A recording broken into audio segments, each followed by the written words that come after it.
खास करके उनके तो ज्यादा कदर करना जिन्होंने जिंदगी तुम्हारे लिए लौटा दी, जो जिंदगी तुम्हारे नाम कर देते। एक जमीन के इतने से टुकड़े की खातिर किसी पे हाथ ना उठाना, मैंड की खातिर, कमरे की खातिर, बिस्तर की खातिर कभी ना लड़ना। सब्र रखा रह जाएगा, सब्र रखा रह जाएगा। ये रिवायत हजरत अली की तरफ भी मंसूब है और हजरत मूसा कलीमुल्लाह की तरफ भी मंसूब है कि दो लोग आपस में जमीन के लिए लड़ रहे थे। एक कहता था मेरी है, दूसरा कहता था मेरी है। तो हजरत मूसा कलीमुल्लाह आ गए, वो कहने लगा कि आप फैसला कर दें जमीन किसकी है। आपने फरमाया जमीन तू ही बता किसकी है। जमीन ने सबक सिखाने के लिए जवाब दिया था, उसने कहा इन दोनों से कह दो ना मैं इसकी हूं ना मैं इसकी हूं, इन्हें बता दो ये दोनों ही मेरे हैं। जमीन किसी की नहीं हुई है, सब जमीन के होंगे, सब जमीन के होंगे। इसके लिए ना लड़ा करो। ये तो आई गई तुमसे पहले नवाबों के पास तो इतनी थी कि वो चल नहीं पाते थे अपनी जमीनों में, घूम नहीं पाते थे अपनी जमीनों में। 600 नौकर रहते थे उनके दरबारों में खाली जमीन देखने के लिए। हैं? आज 4 बिगल्ली है, फट गया, रोड पे आ गई तो मर गया। नीचे थोड़ी आ रहे हैं, अगर हाईवे पे आ गई है तो। 4 बिगल्ली हाईवे पे आई है, मर गया, 3 करोड़ का रेट मिल गया।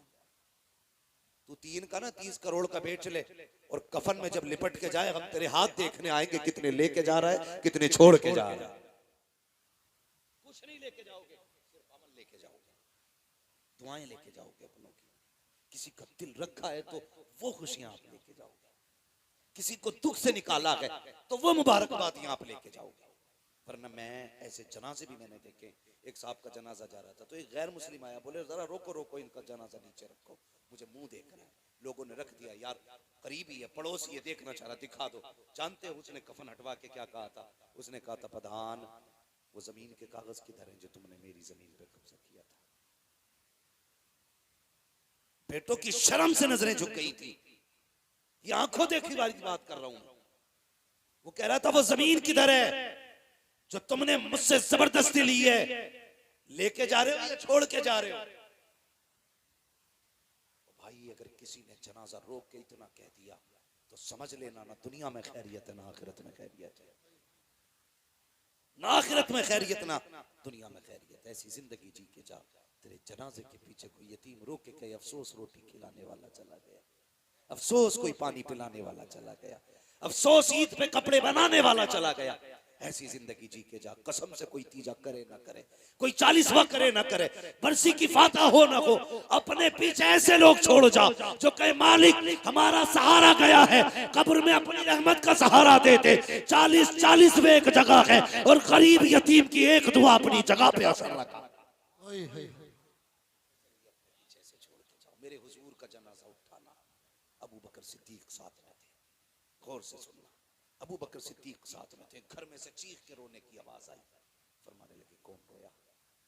तो देखा एक बच्ची रो रही थी। तो आपने फरमाया क्या बात है?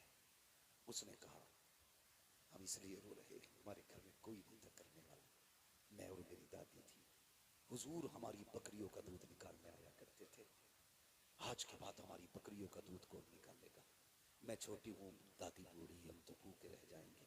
अबू बकर सिद्दीक ने बच्ची को सीने से लगा के कहा था बेटी परेशान मत होना, ये हुजूर का करम है कि जाते जाते अबू बकर को तेरे घर का पता दे जा रहे हैं।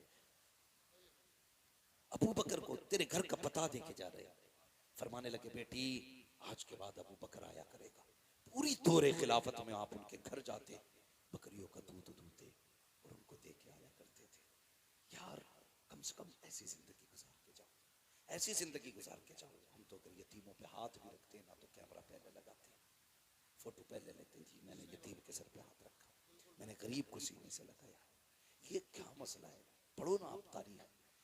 मदीने शरीफ में ना एक ऐसी बूढ़ी भी थी जिसका कोई नहीं था। जब काम तकसीम हुए ना, हजरत उमर फारूक आज़म, उस सहाबा कैसे लोग थे, कैसे लोग थे, नेकियां ढूंढा करते थे। कहीं काम मिल जाए ऐसा जिससे नेकी, भाई इसे सही कर लो यार, कहीं काम मिल जाए ऐसा जिससे नेकी। पता चला एक बूढ़ी है जिसका कोई नहीं। हजरत उमर गए, दरवाजा खटखटा दिया, आवाज आई कौन? का मां तेरे दरवाजे पे आया हूं, मैं इजाजत दे तो आज से तेरा काम करूंगा। तेरे घर का काम आज से मैं किया करूंगा। बूढ़ी ने कहा नहीं बेटी, नहीं बेटे, तू घर के मेरे काम मत करना। आपने जिद की सिर्फ इसलिए ताकि नेकी मिल जाए, किसी की मदद की। तो बूढ़ी कहने लगी तू है कौन? अम्मा मुझे उमर कहते हैं, मुझे उमर कहते हैं, माँ इजाजत दे तेरे घर के काम करूं। तो माँ कहने लगी बेटे कोई है जो आता है मेरे घर का काम करके चला जाता है? हजरत उमर कहते हैं क्या नाम है उसका? तो बूढ़ी कहने लगी नाम तो उसने आज तक नहीं बताया, आज तक उसने नाम नहीं बताया, आज तक नाम नहीं बताया उसने। अच्छा, फिक्र हुई कि चलो आता कब है? का रात को आता है या किसी भी वक्त आता है, काम कर जाता है। हजरत उमर कहने लगे देखूंगा कौन है वो। खड़े हो गए, आधी रात गुजरी ना देखा कोई नंगे पैर दबे पैरों से आ रहा था, चेहरे पे कंबल पड़ा है। और जैसी दरवाजे पे आया हजरत उमर ने चुपके से आके कंधे पे हाथ रखा, आने वाले जरा नाम तो बता तू है कौन? अल्लाह अकबर, इतना सुना है। आने वाले ने जैसी कंबल चेहरे से हटाया, हजरत उमर फारूक आजम की चीख निकल गई। क्या देखते हैं वो छुप के आने वाला नबी का अबू बकर सिद्दीक है, वक्त का अमीरुल मोमिनीन है, अपने वक्त का खलीफा है। हैरत में है, कहते हैं अमीरुल मोमिनीन बता तो सकी रात में क्यों आते हो? यार ताकि नेकी किसी पे खुल ना जाए इसलिए सन्नाटे में आता हूँ। कहा ये तो बताइए चप्पल जूता क्यों नहीं पहना? कहा इसलिए नहीं पहनता हूँ कहीं मेरी आहट से किसी की आंख ना खुल जाए, अगर आंख खुल गई तो बात पता चल जाएगी, अगर ये नेकी का पता चल गया तो हो सकता है कयामत में खुदा मुंह पे मार दे। और यार अबू बकर हो करके अगर नंगे पैर जा करके चुप करके नेकी करता है तो बता तुझे किसने हक दे दिया है कैमरे के आगे किसी गरीब की गरीबी का मजाक उड़ाया?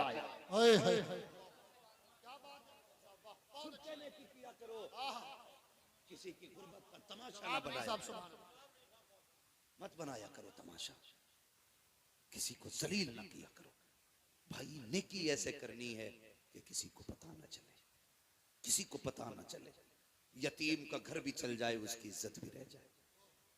हाँ, हजरत आयशा सिद्दीक़ा रज़ियल्लाहु ताला अन्हा ने एक मर्तबा अपने भांजे को ना कुछ अनाज दिया, फरमाने लगी जाओ हमारी पड़ोस में फलां शख्स बड़ा गरीब है, उसके यहाँ दे के आ जाओ। जाने लगे ना तो उम्मुल मोमिनीन ने बड़ी बात कही थी, फरमाने लगी जा तो रहा है बेटे लेकर के, पहली बात तो उसके हाथ में मत देना, दूसरी बात नाम मत बताना, हाँ नाम मत बताना। अल्लाह अकबर। वो गए, दिया यानी रखा, वापस आ गए, कहने लगे खाला ये बात समझ में नहीं आई, आपने नाम बताने से मना क्यों किया? फरमाने लगी इसलिए मना किया मैंने, अगर तुम उसे मेरा नाम बता देते कि फलां ने भेजा है तो जब भी कभी हमारी गली से गुजरता उसको शर्म आती कि इनका मुझ पे एहसान है। कहने लगी वो शर्मिंदा हो जाता और कहती आयशा नहीं चाहती मेरी वजह से हुजूर का कोई उम्मती शर्मिंदा हो। अच्छा ये बात समझ में आ गई, फिर हाथ में देने से मना क्यों किया? देखो यार इसे नेकी कहती, हाथ में देने से मना क्यों किया? फरमाने लगी इसलिए कि हमेशा लेने वाला हाथ नीचे रहता है, देने वाला हाथ ऊपर रहता है। आयशा ये भी नहीं चाहती मेरी वजह से किसी का हाथ नीचे रह जाए, मेरी वजह से किसी का हाथ नीचे रहे। इसे कहते हैं नेकी का शौक, इसे कहते हैं नेकी। ये भी कोई मसला है यार कि हम दिखा के कहते हैं मैंने फला यतीम को कपड़े बनाए भाई, नहीं भाई इस बार मैंने यार इतने लोगों को फला को बनवाए, उस पर कुछ नहीं था, वो आया मेरे पास जूता टूटा था मैंने कहा चल ले ले यार, ये नेकी है कोई? नहीं, इसे नेकी नहीं कहते, इसे जलील करना कहते हैं, सामने वाले को जलील करना कहते हैं। किसी को जलील ना करो, गरीब भी अपनी इज्जत रखता, अमीर भी अपनी इज्जत रखता है, सबको इज्जत दिया करो, अल्लाह आपको इज्जत अता फरमाएगा, अल्लाह आपको इज्जत अता फरमाएगा। मैं बस बात खत्म करने लगा, फरमाएगा ए ईमान वालों अपने आप को और अपने घर वालों को जहन्नम की आग से बचाओ, अपने घर वालों को जहन्नम की आग से बचाओ। तो कोशिश क्यों नहीं करते जहन्नम की आग से बचाने की? क्यों नहीं करते? आज सैगम भाई सब कहते हैं यार 20% है, कुछ भी ना होगा, 20% है, क्या कर लोगे? तुम नहीं जानते, जब तुम्हें ये एहसास हो कि कम लोग कुछ नहीं कर पाते तो इस्लाम कहता है कि जंगे बद्र देख लिया करो। और जब तुम्हें अपनी कसरत पे घमंड हो तो जंगे हुनैन देख लिया करो। ये इस्लाम की तारीख है। तुम कभी भी कसरत से कामयाब नहीं हुए, खुदा की रहमत से कामयाब हुए, खुदा की रहमत से कामयाब हुए। तुम कभी भी कम होने की वजह से जलील नहीं हुए, हमेशा अपने घमंड की वजह से तुम शर्मिंदा हुए। जब जब तुमने ये सोचा हम बहुत हैं, हम यूं हैं, हम ये हैं, तभी तुम्हें जलील होना है। ये याद रखना, जलील होना है। वो किसी ने कहा था, मिटा दे अपनी हस्ती को अगर कुछ मर्तबा चाहे, कि दाना खाक में मिलकर गुले गुलजार होता है। एक बात याद आ रही है, बता दूं, जरूरत इस वक्त की ये नहीं है कि हमारी तादाद बढ़ जाए, जरूरत इस वक्त की है कि हम सब के सब इकट्ठे हो के हुजूर की चौखट पे आ जाए। इस वक्त ये जरूरत है, हुजूर की चौखट पे आ जाए। चर्बी चढ़ गई है लोगों की। हर जमात शिया अपनी जमात बढ़ाने पे लगे, राफी अपनी जमात बढ़ाने पे लगे, खारजी अपनी जमात बढ़ाने पे लगे, वहाबी अपनी बढ़ाने पे लगे हैं, सब अपनी अपनी बढ़ाने पे लगे। हम हैं कि अपनी काटने पे लगे, हम अपनी जमात को काटने पे लगे, हम घटाने पे लगे। निकालो इसको, ये मौलवी ठीक नहीं, ये पैसे लेता है, ये हंसाता है, ये बातें करता है। अपना काम करना। खुदा तू नहीं है, खुदा वो है जिसने पैदा किया है। तुझे हिसाब नहीं देना, हिसाब उसे देना है जिसने पैदा किया है। अपनी सोच, दूसरे की फिक्र मत कर। हम एक दूसरे की जड़ें काटने पे लगे। मिटा दे अपनी हस्ती को अगर कुछ मर्तबा चाहे, कि दाना खाक में मिलकर गुले गुलजार होता है। खत्म कर अपने आप को, ये मैं खत्म कर दे, अना खत्म कर दे। जब मस्जिद में जाके तू ये सोचेगा ना मैं नमाज पढ़ने आया हूं, अल्लाह सजदे मुंह पे मार देता है। तूने ये सोच भी कैसे लिया मैं आया हूं? ये वो चौखट है, एक ही सफ में खड़े हो गए महमूद व अयाज, ना कोई बंदा रहा ना कोई बंदा नवाज। खत्म करो अपने आप को, अना खत्म कर दो, मिटा दो, भूल जाओ कि हम भी कुछ हैं। अगर छोटे से भी गलती हो जाए तू माफी मांग ले, क्या चला जाएगा? उससे कहते माफ कर दे, कसम खुदा की। इतना कह दोगे ना, खुदा भी राजी हो जाएगा, मुस्तफा भी राजी हो जाएगा। सारे करबला वालों से मोहब्बत करते कि नहीं? सबको हसनैन करीमैन से प्यार है ना। अल्लाह ताला हमें उनकी मोहब्बतों का सदका अता करे। मैं सिर्फ एक बात कहना चाहता हूँ, हसनैन करीमैन दोनों भाइयों में किसी बात को लेकर के नाराजगी हो गई। 3 दिन गुजर गए ना, 3 दिन गुजरे तो इमाम हुसैन ने इमाम हसन को खत लिखा। कहा भाई नाना की हदीस याद नहीं है कि मोमिन मोमिन से 3 दिन से ज्यादा नाराज नहीं रहना चाहिए? ये लिखा तो उधर से खत आया, नाराज हैं दोनों, मिलने नहीं आए। इमाम हसन ने खत लिखा, फरमाने लगे फिर तुम क्यों नहीं आए? तुम मुझसे कह रहे हो ना कि नाना ने कहा 3 दिन से ज्यादा नाराज नहीं रहना चाहिए, तो तुम ही आ जाते। इमाम हुसैन ने खत में लिखा, भाई फरमाया गया जो पहले रूठे हुए को सलाम करेगा पहले वो जन्नत में जाएगा, बाद में माफ करने वाला जन्नत में जाएगा। कहते मेरा जी चाहता है भाई पहले आप आ जाओ ताकि मुझसे पहले जन्नत में आप जाओ। यार ये वफाएं थी, ये मोहब्बतें थी, और ये एक दूसरे के लिए इज्जतें थी।